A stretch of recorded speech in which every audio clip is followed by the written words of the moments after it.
So, a few years ago, I had the absolute joy of living in Rome, Italy, and working for the United Nations. Before I took the job, I was working on Wall Street and I was, you could say, dissatisfied. I obviously was so grateful and lucky that I was able to get a high paying job for an investment bank, but it really did not align ideologically with my values. And I just did not see it as a sustainable career path for me, primarily because I wanted to spend my time working on issues that I felt would better people's lives. And I also was really interested in pursuing life as a writer, a reader, a professor. I wanted to explore more of what a life in the arts and academia would look like as opposed to a wealth manager for one of the largest investment banks in the world. So I applied for this job at the United Nations and I was so over the moon lucky and just ecstatic that I got it. I moved to Italy and I made this amazing group of friends who were other analysts or interns from countries around the world.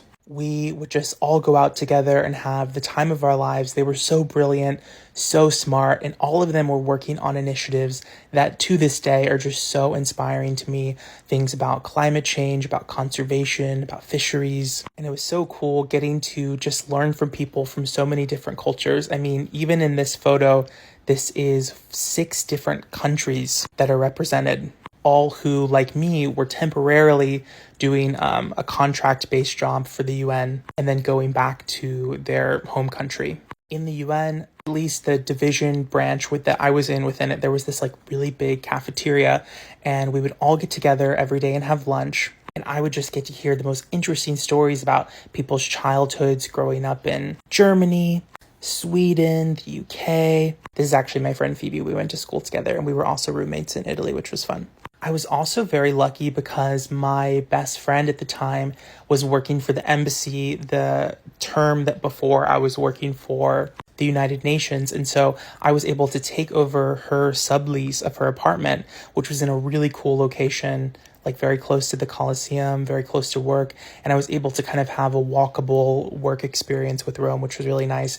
And because it was in such a central location, as friends from out of town came to visit, like my friend Jordan, who is an incredible indigenous fashion designer and artist, I was able to just host so many people who were traveling through Italy. And I was particularly in the forestry division. So a lot of my work was about trying to research and understand West African deforestation. And there was a lot of different journals that the United Nations sponsored that worked with activists and researchers and scholars on the ground to understand the root causes of certain deforestation, whether it be illegal mining operations, whether it be excess farming. And I got to just essentially spend my day reading fascinating research on a topic that still is a huge, huge, huge important thing to me, which is conservation and making sure that we treat our planet kindly. And I remember one of the really cool projects I got to work on was the sustainable protein of bugs and how bugs are like a really healthy thing for us to eat, but that there's so many like weird attitudes in the West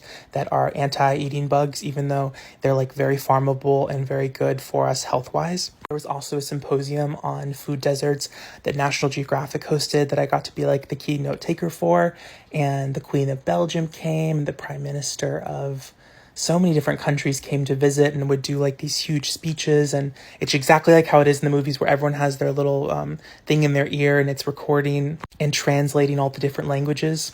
And I think that the best part of this experience for me was really just the friends that I made.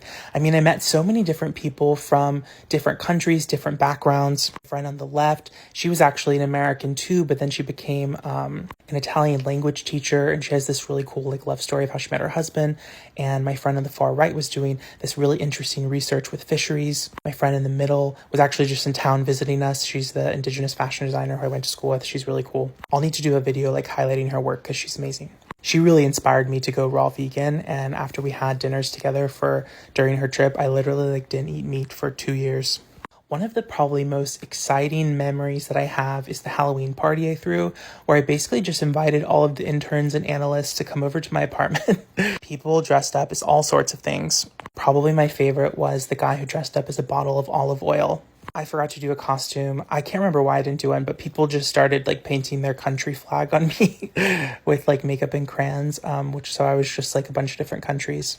This is also the time in my life where I met one of my really good friends, Alice. She is a genius and she just recently published her debut novel. She's so cool. I'll have to make a video about her book specifically because she's amazing.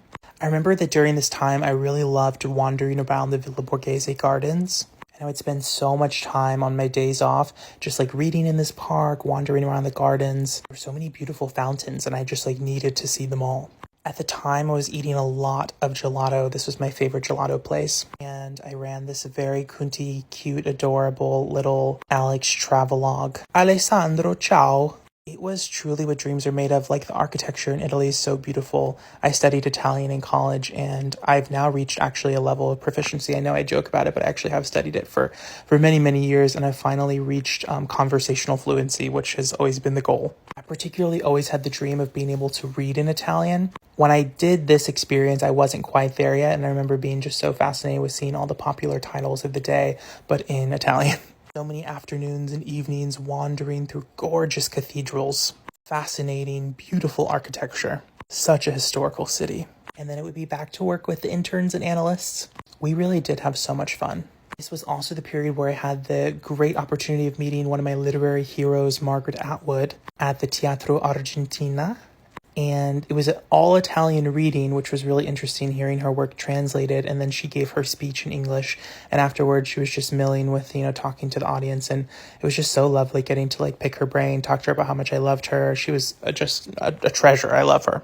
Also, on the day I first arrived, I got off I went to Fiumicino, and then I took the cab to our place, and there was overlap before I took over my best friend's lease. And Anna, my lovely, lovely dear friend of many, many years, she surprised me with a day trip to Castle Bracciano. Bracciano, this beautiful, beautiful, beautiful castle that is right next to a black sand lake. And we took out little paddle boats, and we paddled on the lake. It was just absolutely gorgeous.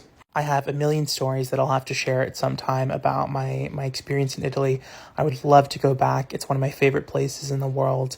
And I've still been studying Italian to this day because I have my little secret dream of one day returning. So we'll see if I can make it come true. But anyways, I love you and just wanted to share this little Alex tidbit. Let's go. Memories on memories.